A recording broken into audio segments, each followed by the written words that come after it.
like to gain the competitive advantage? Learn what separates a good athlete from a great athlete?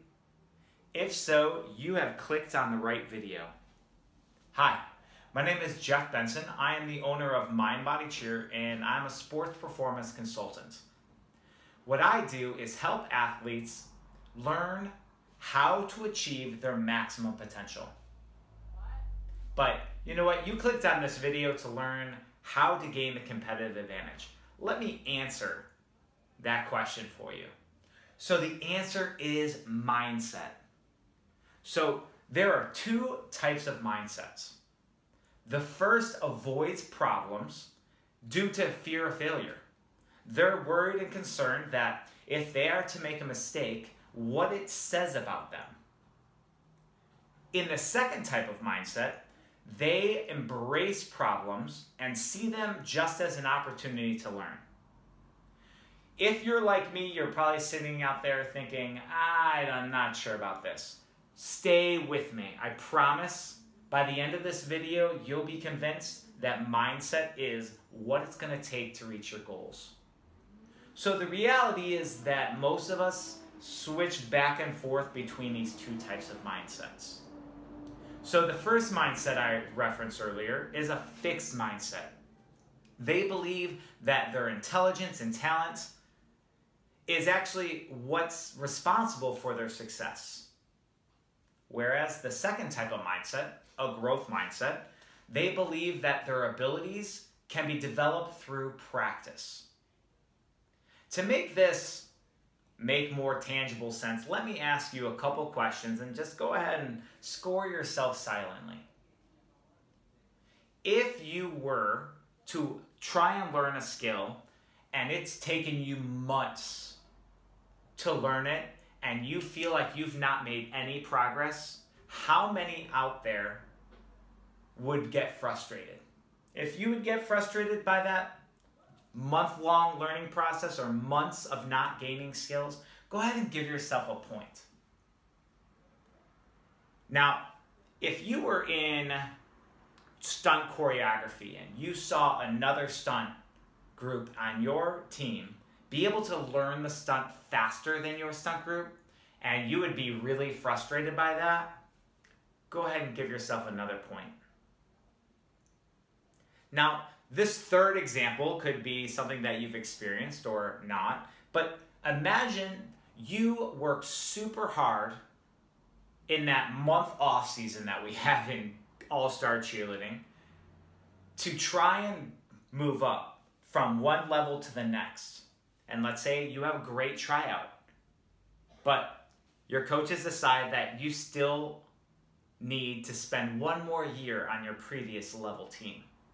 This may have happened to you or may not have. If it were to have happened to you, give yourself another point if you would get frustrated. And just kind of look at your fingers. What I just gave as examples were all fixed mindset responses to problems or failures. Now, I'm not going to stand here and say that any of those things are actual failures.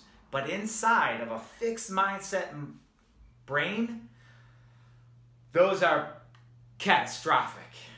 So let's take two athletes so that I can explain the concept of mindset to you in more tangible terms. First, let's talk about Fiona. So Fiona thinks that you either have it or you don't. Whereas Grace, she knows that you can learn and improve your abilities through hard work, focus, and 100% effort. Fiona, well, she avoids challenges. She thinks that when given an opportunity to try something and she might make mistakes, that's not for her. Whereas, well, Grace, she's all about it. She doesn't care if she's going to make a mistake. She realizes that when given a challenge, it's an opportunity to improve or get better. So take an example that might happen in your gym. Your coach asks you to do a drill to try and fix your layout. Would you like to try this new drill, even if it causes a little bit of fear or tension? Would you want to demonstrate it? with your teammates standing there watching you? Well, a fixed mindset would avoid this situation, where a growth mindset would embrace it. Now, let's talk about feedback. As you might assume, a fixed mindset would want to avoid feedback. Let's take, for instance, our main base is trying to tell us to fix something in our stunt. Inside of a fixed mindset, well, Fiona, she's going to get really frustrated. She's going to think that the person, her side base, is attacking her, telling her that she's not good. So she gets really defensive and might even make excuses or blame somebody else. Grace, if she's asked to fix something in a stunt group, she sees it as, might as well try it. It couldn't hurt. Our stunt didn't hit the way we wanted it to, and maybe it's something that I can do to improve or fix it. I talked a little bit earlier about Fiona getting frustrated. Well, she gets frustrated easily because she sees making mistakes as a sign that she's no longer good. If she's successful when she can do something because she's talented, well then, when she struggles, she must not be talented. So, let's take, for instance, stretching. Fiona, when trying to improve her flexibility to get her jumps hyperextended, would only give a moderate amount of effort. If she just naturally really struggles to become more flexible, she's going to avoid it. She's going to give up and not commit to improving her flexibility, and might say something like, you know what, I'm just not that flexible. Well, Grace, if she finds out how to get more flexible and it's going to improve her jumps, she is going to commit to doing whatever it takes to help her improve. Fiona feels threatened by other people's success. If somebody were to learn a new tumbling skill that she had been working on and they just started learning it and now they can do it better than her, Fiona's gonna get super upset. Because Fiona, she watches what other people do. And as long as she's the best athlete in the room, she's great, she's fine, she's working hard. But the moment somebody learns something that she can't do, she feels threatened by that person's success.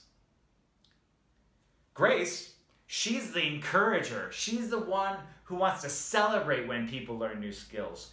She stands in front of stunt groups and claps and cheers them on because she recognizes that when another stunt group gets a stunt or that somebody learns a hard tumbling pass, her team just got better. That's right. Grace is selfless. Fiona, because she's constantly worried about how much worth she has a tendency to only focus on herself.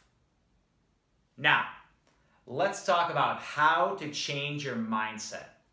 My hope is, as I'm sharing this, you're recognizing that, like I said earlier, maybe there are some qualities that you have that are very Grace-like. But sometimes you may fall into the trap of Fiona and get frustrated, or maybe you avoid challenges. That is perfectly okay and acceptable. You have gotten as good as you are today with the mindset you currently have. So any sort of improvement of your mindset is going to help you become better.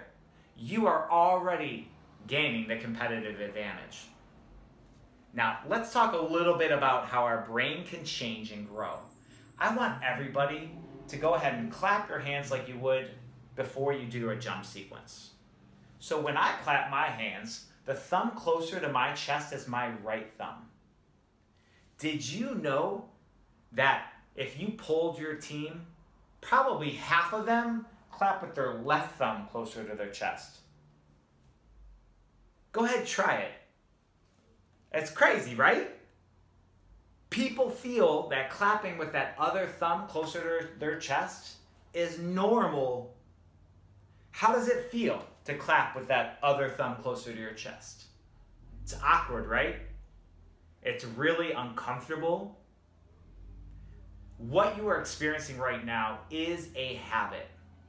Your mindset is a habit. A habit is something that develops over time without any real thought. It just sort of happens. So the current mindset that you have has just happened over time. Well, guess what? You can change your mindset just like you could change the way you clap. Now let me ask you, if I told you that clapping with the other thumb closer to your chest was going to help you gain the competitive advantage, would you? I bet the answer is yes. But how would that process be? Would you be able to clap with that other thumb closer to your chest the same way every time? No.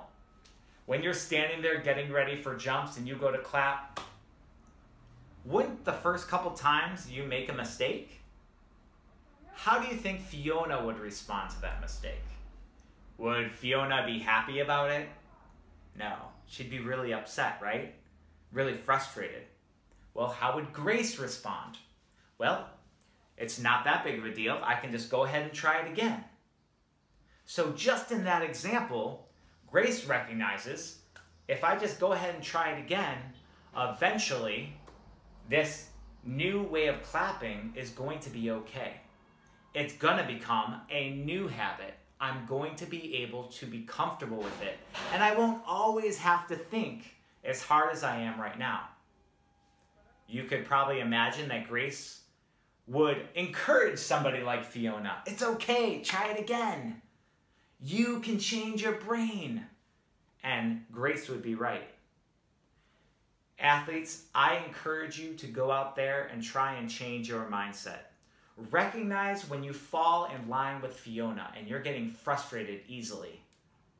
When you recognize that you are making mistakes or you fear other people's success, when you're comparing yourself to other people, or you're making mistakes and getting really annoyed with yourself, I encourage you to clap with this new habit. Think, what would Grace do? Or what would you tell your best friend if they were frustrated with themselves? Chances are you'd be encouraging and tell them it's not that big of a deal, that you can change. All you have to do is think a little bit harder about it and focus with 100% effort.